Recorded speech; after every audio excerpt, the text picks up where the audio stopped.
জনগণের সার্বভৌম অভিপ্রায়ের যে প্রকাশ, তার থেকে বড় আইন আর হতে পারে না।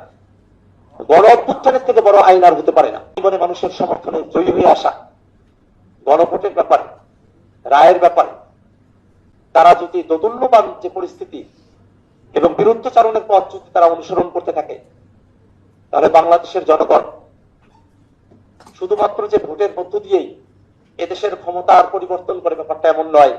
সে শিক্ষাটা তাদের মনে রাখা প্রয়োজন।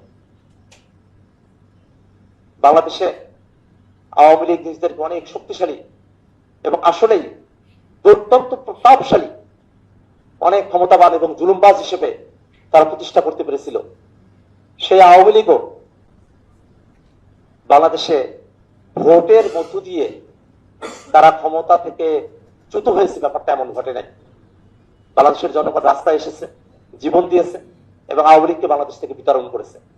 অতএব শুধুমাত্র ভোটের সময়টাতে জনগণকে সন্তুষ্ট রেখে ভোটের পরে জনগণের রায়কে প্রত্যাখ্যান করার যে মানসিকতা, সেটা জনগণকেও যারা এরকম চাতুরীর আশ্রয় দেয় সেই বিএনপিকেও প্রত্যাখ্যান করার দিকে অগ্রসর করবে।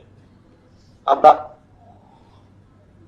যারা সংবিধান সংস্কার পরিষদের সদস্য হিসেবে শপথ নিয়েছি, আমরা জনগণের আমাদের উপর যে অর্পিত দায়িত্ব, সেই দায়িত্বের প্রতি শ্রদ্ধাবোধ রেখে বাংলাদেশটাকে সামনের থেকে এগিয়ে নিয়ে যাওয়ার জন্যই এবং জুলাই সনদ বাস্তবায়ন আদেশে যেমন ভাবে বলা আছে ঠিক সেটাকে পরিপালন করার জন্য আমরা একই দিনে সংসদ সদস্য হিসেবে এবং সংবিধান সংস্কার পরিষদের সদস্য হিসেবে আমরা শপথ গ্রহণ করেছি।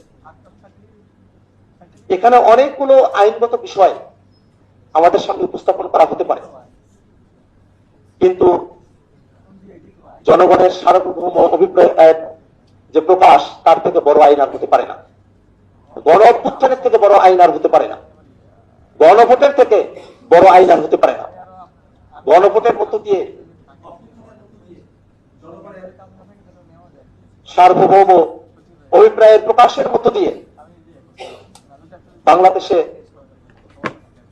যে কনস্টিটিউয়েন্ট পাওয়ার বাংলাদেশের রাষ্ট্র কাঠামোতে নতুন করে প্রযুক্ত হয়েছে, সেটাকে হেলায় ফেলায় তার থেকে সাবঅর্ডিনেট কোন আইনের ফাঁকফা করে ফেলে সেটাকে যদি ধূলিসাৎ করার চেষ্টা করা হয়, তাহলে বাংলাদেশের জনগণ এটাকে গ্রহণ